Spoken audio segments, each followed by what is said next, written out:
আপুরা এবং ভাইয়ারা, আপনাদের সবাইকে একটি সুসংবাদ জানাতে এসেছি। গত 2 বছর যাবত ধরে আমি লন্ডন রাইটার সোসাইটি, এটাকে বলা হয় লন্ডন রাইটার সেলুন, এর আন্ডারে এখন আমি 2023 সাল থেকে আমি এখানে এদের মেম্বার। তো ব্রঞ্জ রাইটার হিসেবে আমার লেখালেখির কার্যক্রম চলছে। আসমানি হচ্ছে আমার নাম, দেখুন এখানে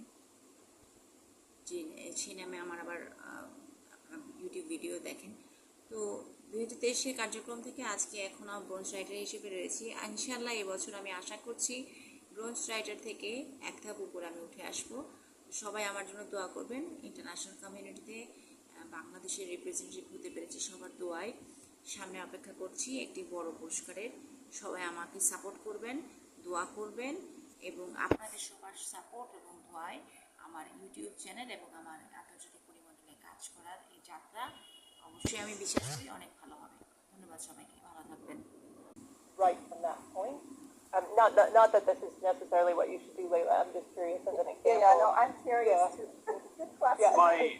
My feeling is that the first draft is, I mean, if that's what you're, I don't think going back and rewriting a load of stuff is going to be great for you. I mean, it's difficult to know because everybody's got different processes and techniques, and what I'm saying may just not